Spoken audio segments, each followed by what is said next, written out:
The hot spring trip was suggested by my husband, and it was supposed to be a delightful getaway just for the two of us.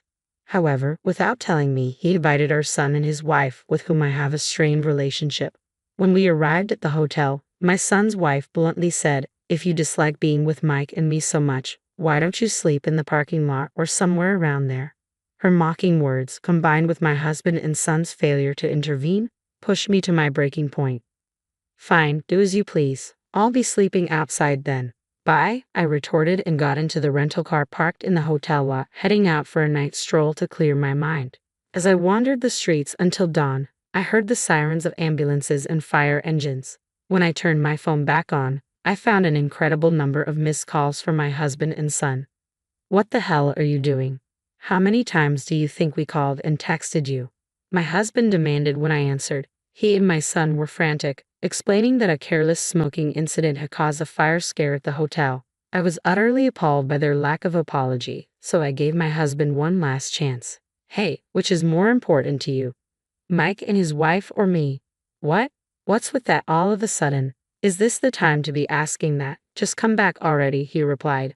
"I see, that's fine. Well, Mike is your child with that woman anyway, and it seems like I'm no longer in your eyes." Hearing these words, my husband and son were perplexed on the other end of the phone. That's when I decided to spill a secret, a hidden truth we had been carrying within our marriage. My name is Elizabeth, 46 years old, and this year marks the 20th anniversary of my marriage to James. We both work for a hobby manufacturer company, with James in sales and me in accounting, just as we have since our marriage. We were blessed with a son, Mike, who has become a delightful part of our lives by marrying Jennifer, a girl he met at university. To outsiders, we might appear to be a normal, happy family, but in reality, we are facing a certain issue. One day, as I was preparing dinner after returning home, I noticed James researching something on the computer. Curious, I peered over and saw beautiful resorts and hot springs displayed on the screen. I couldn't help but lean in closer with excitement. James turned to me and said, "Actually, I've been thinking about planning a trip soon." "A trip? That sounds wonderful." I couldn't contain my excitement and raised my voice. "See, we've both been busy working and haven't had much chance for this kind of thing. Don't you think it's about time we let loose a bit?" "Yes, I've been feeling the same way," he replied. Fortunately, outside of our busy seasons, we both have flexible schedules that allow for time off. Just thinking about the trip made me giddy with excitement, something that hadn't happened in years. Though James initially helped with household chores after our marriage, he eventually stopped, citing work as the reason, leaving me to handle most of it. This trip, suggested by James himself, was a much-needed break from the accumulated fatigue and stress, more than anything. I was happy when my husband, who usually only showed interest in his work and rarely conversed with me, suggested we go on a trip together. "The trip is a great idea," I said, "but there's something I've been hesitant to talk to you about." "Hesitant about what? What is it?" he asked. "You know what I'm talking about. It's about Mike and Jennifer." Hearing our son and daughter-in-law's names made my expression darken. Since advancing to junior high, Mike had grown distant and cold towards me, his mother. Ignoring my attempts to talk, he would lock himself in his room or go out, and on the rare occasions he did respond, it was with a dismissive, "It's nothing," or "Leave me alone." At times he was outright rude, demanding, "Hurry up with the food," or "Give me some pocket money." There were even instances when I was locked out of the house, not just by the door but by a chain gate. Initially, I dismissed it as a phase of rebellion, but when his harsh words and actions persisted, I grew concerned and consulted James several times. However, James brushed it off, saying, "Isn't that just a phase of rebellion? Or maybe just adolescence? You should understand that and deal with him properly as a mother," showing little concern for the matter. I tried to reach out to Mike, but his attitude remained unchanged. After advancing to high school, he moved into a dorm and continued living in one during university, hardly ever returning home. Even after marrying Jennifer, I wasn't invited to their wedding, and my letters of congratulations went unanswered. When Mike brought his wife Jennifer home, I immediately sensed a mismatch. Her brightly dyed hair, heavy makeup, and flamboyant attire made her appear quite flashy, even for her age. In front of James and Mike, Jennifer behaved normally.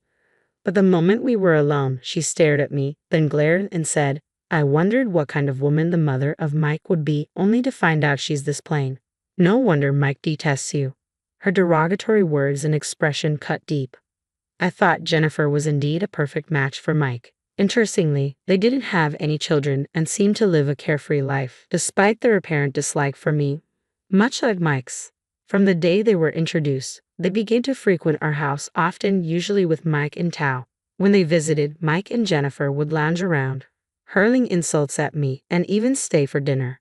I was left to prepare and clean up the meals alone while they arrogantly demanded more drinks and snacks, leaving me no peace.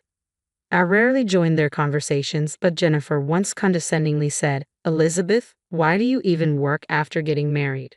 Spending hours surrounded by old men making toys?" I couldn't do that. Jennifer, being supported by Mike, doesn't work herself, and given her habit of skipping work, likely wouldn't last long in any job. Hearing her gleefully talk about skipping past jobs, I sighed inwardly. Unable to tolerate Mike and Jennifer's selfish and tyrannical behavior any longer, I once again sought advice from James.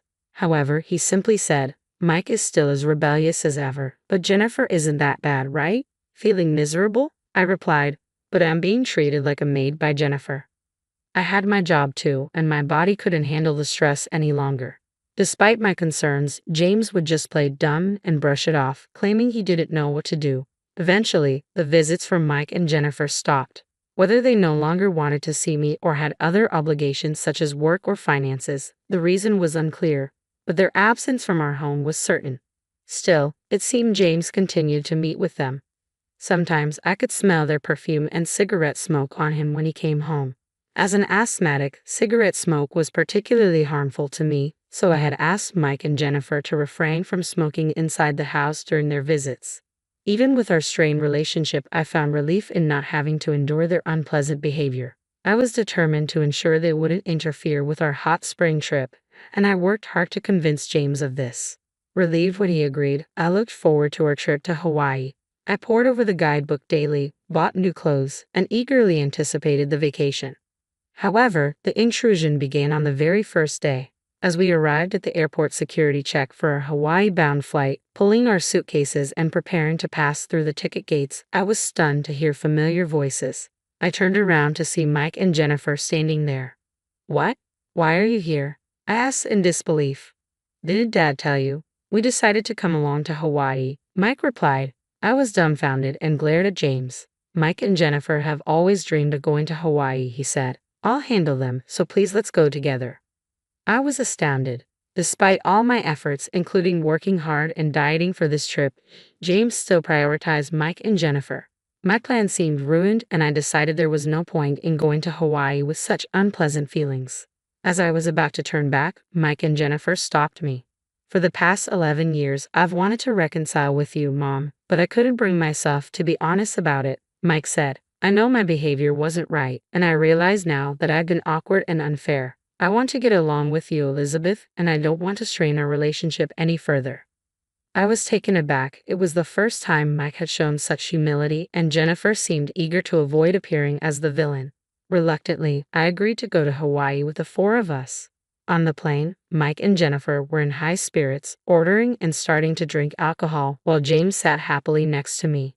Despite their upbeat mood, I felt an odd sense of unease and tried to distract myself by gazing at the scenery outside the window. Upon arriving in Hawaii and renting a car, we started our trip based on the plan James had revised on the plane.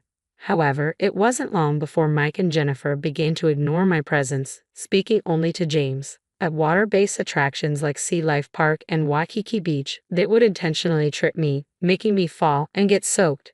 At lunch, they pushed their leftovers onto me, among other forms of harassment. The tension escalated after dinner when Mike and Jennifer came to our hotel room, wanting to drink. When James went downstairs to get some snacks, Mike and Jennifer, who had bought alcohol in Hawaii, sat on my bed without asking. Mike pulled out an ashtray and cigarettes. "Hey, this is a non-smoking room. Stop it, please," I said. "It's fine if we ventilate," Mike replied with an annoyed look, and Jennifer began to light a cigarette as well. Reaching my limit, I shouted, "Enough. Stop smoking in a non-smoking room. You'll get us thrown out if you don't follow the hotel's rules." "What's with you all of a sudden?" Mike retorted. "I told you before that I have asthma and can't handle cigarette smoke. Please follow the hotel's rules," I said, struggling to keep my composure. Your serious motherly attitude has always been so irritating. Jennifer snapped. Smoking in a non-smoking room is the height of rudeness. God, you're so annoying.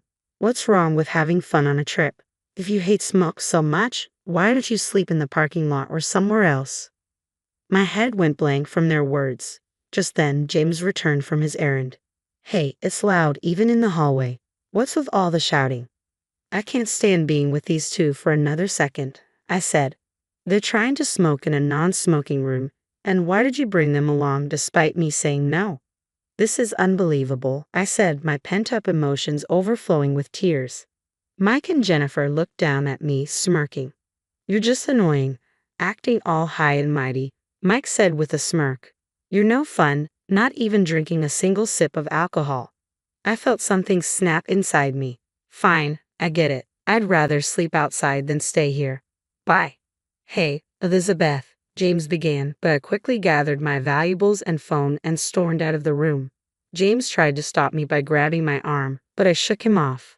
Leave me alone. I want to be alone, I said, my voice trembling. I hurried out of the hotel and made my way to the parking lot. There was no sign of James following me. I got into the rental car and drove around Hawaii at night, trying to clear my head. Despite my suspicions, Mike and Jennifer hadn't changed their attitude towards me, and James was no better. Despite my desperate pleas, he had brought Mike and Jennifer along without my consent. It seemed impossible to continue any semblance of a family relationship after this trip, especially with the secret about James and Mike that I had kept hidden. The more I thought about it, the more anger and sadness overwhelmed me, so I kept driving to calm myself down. As I drove through Hawaii's beautiful night scenery, my heated mind gradually cooled. After a while, tiredness set in, so I parked the rental car in a coastal park and decided to rest inside. I thought I heard sirens in the distance, but I was too exhausted to care and quickly fell asleep. When I woke up, dawn had broken, and the sparkling sea greeted me with its beauty. Soothing my spirits, I had breakfast at a seaside diner and then remembered to check my phone. I had turned it off before driving because I didn't want to hear from James or see his texts. Now, calm, I turned on my phone and was shocked by the number of missed calls and texts starting from around 11 o'clock last night.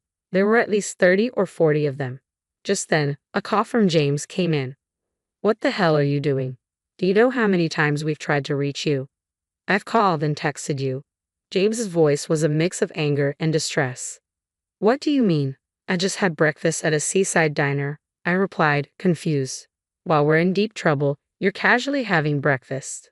Mike's voice came through, irritated. What trouble are you talking about? It's exactly as it sounds, James said. After you left, we had a little party with cigarettes, alcohol, and snacks. Before we knew it, we fell asleep, and when we woke up, the room was filled with smoke. A fire? I asked, horrified. Yes, James confirmed. The cause was Mike and Jennifer's cigarettes not being fully extinguished. Thankfully, it was just a small fire, but the fire trucks arrived in droves, and everyone in the hotel had to evacuate. Now we're being blamed for it. Jennifer suffered a minor burn and was taken to the hospital. Mike and I have to go to the police for questioning and apologize to the hotel staff. I see now, the sirens I heard last night must have been for that, I said, stunned by the extent of their carelessness. Then James, in his usual carefree and irresponsible manner, said, So, we're tied up here and can't leave. Can you go to the hospital and stay with Jennifer? The lack of apology and his prioritization of Jennifer over me made it clear that some things would never change. I decided to give James one last chance. James, who is more important to you, me or Mike and Jennifer? What? Why are you asking that now? This isn't the time, James replied, sounding bewildered. Well, I said, by then, I was completely disillusioned with James's attitude. Hey, what do you mean? Don't joke around at a time like this, James said, his frustration evident. Well, Mike is your child with that woman, and it seems I'm no longer in your thoughts, I said, as both James and Mike looked confused by my words. I took a deep breath and decided it was time to reveal the secret I had kept hidden. Mike, you are the child of your father and his mistress, I said firmly. Mike was stunned into silence and James grew visibly agitated as I continued. 24 years ago, James had an affair with a woman who worked with us at the time. By the time I discovered the affair, she was already pregnant. She had the audacity to tell me, I'll give you the child, so don't demand any compensation. I found her contemptible, but I couldn't bear the thought of abandoning the child. So, I decided to raise the child, yourself, as my own without seeking any compensation. The mistress was fired, and James's affair became known, but taking you in helped soften the blow. Despite not being biologically related, I raised you as my own. However, your rebellious phase began in middle school and only worsened over time, which I initially thought was normal adolescent behavior. As the years went by, your attitude grew increasingly challenging. Realizing you were indeed the child of James and his mistress, I was torn between the affection I had developed for you and the harsh reality. Mike, still in shock, shouted through the phone, "That can't be true. I can't just be some bastard child." "I have proof of your father's affair," I said. "I keep it with me because I didn't trust James to keep it safe." "So, you're saying you're not my real mother?" "That's what I've been trying to tell you. I try to be a real mother, but it's clear we don't get along. Maybe it's because you carry that woman's blood." Mike fell silent, grappling with the gravity of the revelation. James's voice rose in frustration. "What are you saying? You promised you wouldn't tell Mike." "I don't care about promises. Be grateful for the 24 years I've put up with this," I retorted before ending the call. I blocked both James and Mike and decided to enjoy the rest of my Hawaii trip on my own, returning to New York before them. Back home, I packed up my belongings, moved back into my parents' house, and prepared divorce papers for James. A colleague later informed me of the aftermath of their hot spring trip. They were severely reprimanded by the police for their negligence, and the hotel demanded a hefty compensation for the disturbance caused by smoking in a non-smoking room. With my parents' help, they managed to navigate the legal and financial fallout. My divorce from James was finalized smoothly and soon became the topic of office gossip. James's work performance declined, leading to his quiet resignation. He struggled to find new employment, eventually borrowing money from various acquaintances and declaring bankruptcy. Mike's financial and mental stability also deteriorated, leading to constant arguments with Jennifer. As for me, I found solace in the hot springs during my solo trip and now visit several times a year with my parents and friends. My work has flourished and I've been promoted to head of the accounting department.